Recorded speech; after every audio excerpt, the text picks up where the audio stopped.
Bubblegum Crisis is an 80s OVA that takes place in a cyberpunk future. The story follows priests and the Night Sabers, who by day lead regular lives, and by night fight the augmented humans, boomers. Priest is a singer by day, but is the most talented out of the Night Sabers. Bubblegum Crisis is one of the few OVAs that received a full, accurate dubbing, making it appeal to the West more than other anime such as Gunbuster.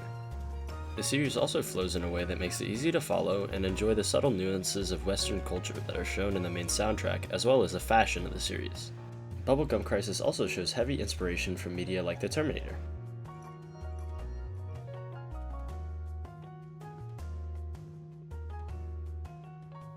Different from other OVAs, Bubblegum Crisis has 8 episodes. Originally, the show was supposed to have a full season run, but unfortunately there were problems with the main singer, Priest. You see, Priest was voiced by Kinuko Omori. Midway through the production of Bubblegum Crisis, Omori decided she wanted to focus on her musical career. This caused the series to be cut short and ended up with a lackluster ending.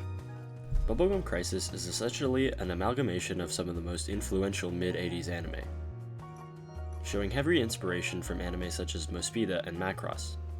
Macross's success was the catalyst for anime such as Mospeada to be created, and Bubblegum Crisis' creators wanted to ride that wave. Originally, Mospeada was a unique show that featured an innovative new gimmick, the Mospeada, a motorcycle that could transform into armor for its rider. In the first few episodes, it was evident that the staff behind the show were full of motivation for their new series, but at some point, the higher-ups wanted the show to be more similar to Macross, and so, planes that turned into robots and have a high mobility mode were introduced into the series. This resulted in the high-tech motorcycle being phased out in the show, and creating a new, bland Macross copy. Bubblegum Crisis noticed this and put all their chips into the transforming bike idea.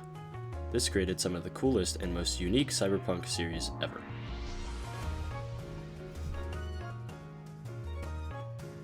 In my opinion, the show's biggest strong suit is its strong 80s aesthetic. Every time you look, something 80s is happening. From the Terminator-esque boomers, the Robocop-type computers and offices, to the 80s Hong Kong-type neon signs. This is the type of setting that will send chills down your spine. I find this aesthetic 100 times more appealing than the obnoxious fantasy environments or annoying high school romance settings. If I had a choice to be reborn in any time period, I'd choose the 80s. This environment also pairs extremely well with Bubblegum Crisis' soundtrack. The music represents the current tone in a way that makes you wonder what could happen in this episode that will come close to how good this music is.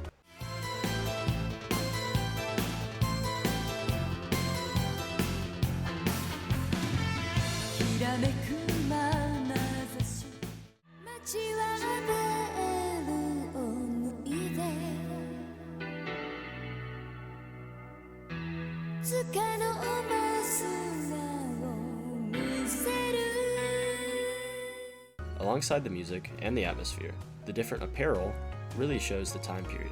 Leotards, mullets, loose-fitting dress shirts, combat boots, and bangs, these fashion statements show exactly the intent that the creator had.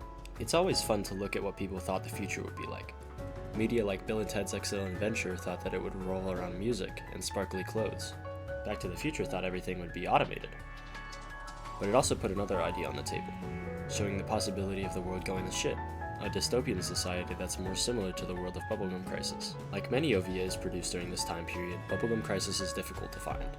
It's available via the original VHS release, and it can also be streamed off of Peacock, but it isn't available on any of the traditionally popular services, like Netflix. One of the spin-off series called Parasite Dolls is available on Crunchyroll for some reason, but that series is heavily disliked, so I'd advise against watching it. Overall, Bubblegum Crisis has some of my favorite aspects: the atmosphere, the music, the vibes. Everything in this show makes me wish I was born in the 80s.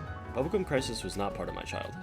However, it was still introduced to me by my father at a time in my life when I could actually understand the nuances that fill the screen when watching the series. This series fueled my love for 80s content, especially the music. Thanks so much for watching my video. I've become more motivated to create content due to the support I've received on the recent uploads, so stay tuned for more content on older media. I also love to make the fighting game content, so check out some of that on my channel.